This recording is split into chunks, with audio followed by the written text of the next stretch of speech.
ายดีอาจารย์น้องซื้อนางกัตนาสุนจังเป็นนักศึกษาการแพทย์รุ่นที่13มีแมนจะมาถ่ายคลิป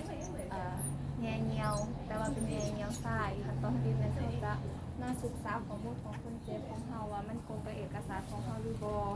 แล้วก็มาเบิ่งขนาดเนาะขนาดทรายที่เขาจะแง่ว่ามันเหมาะสมกับคนเจ็บหรือบ่เมื่อเอกสารมันถูกต้องกับคนเจ็บแล้วเขาจะไปล้างมือครบ5ขั้นตอน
จากนั้นนั่นเขาจะนำเอกสารเขาไปหาคนเจ็บทักทายสบายดีทุกประสงค์ก็คือเขานั่นมีปัญหาเรื่องที่ไทยไทยเองก็ได้เอื้อนเงาเองก็ได้แต่เขาจะใส่ใจงานเขาจากนั้นมาเบิ่งอุปกรณ์ของเขาเครื่องของเขาจะมีเครื่องอัดเสือและก็เครื่องสะอาด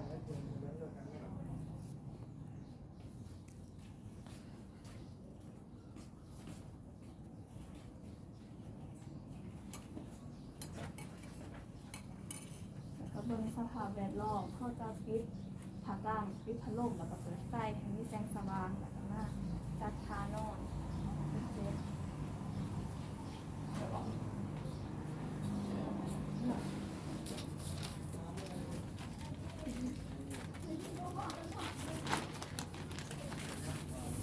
ห้องผ่าตัดเจ็บ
ปีเบิดอายุ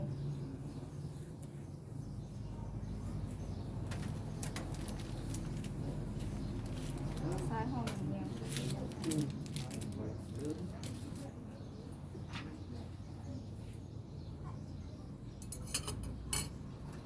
เกลือทิพก้อนหนึงเดี๋ยว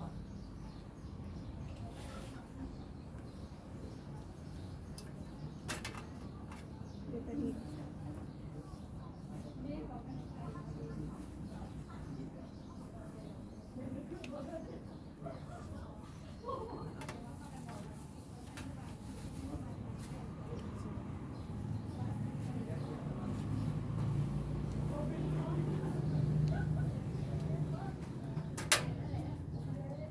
ฉะนั้นมันไม่ได้แล้วก่อนจะไปใส่ดี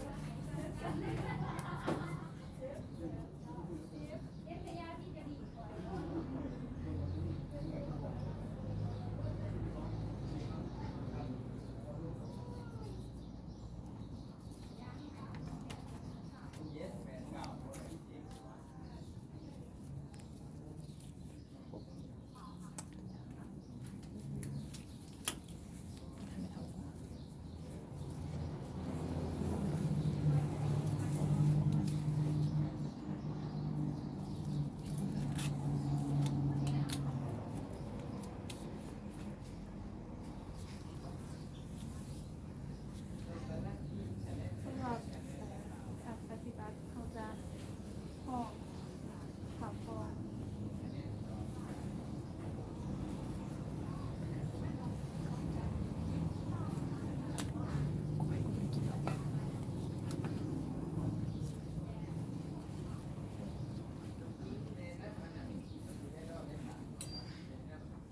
สำหรับที่แมนเฮาจะทำความสะอาดทุกเครื่อง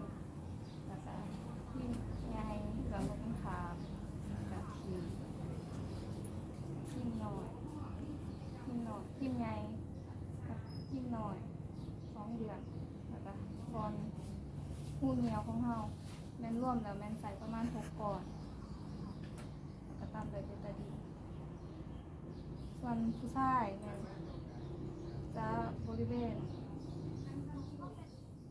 กบของมันก่อนกับปลายใส่ประมาณ2 ก่อน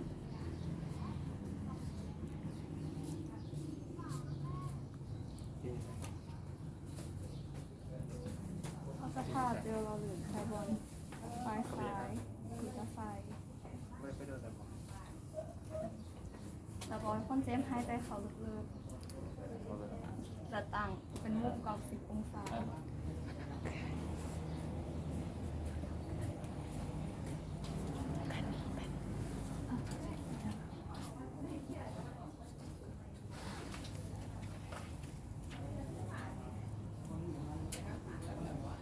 ขั้นตอนนี้แม่นเขาจะทำอาการของคนเจ็บกระดาว่าเขารู้สึกบันไดหรือว่าแบบแสบบอหรือว่ามีอาการผิดปกติแนวใด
ไปล้างมือครบ5ขั้นตอน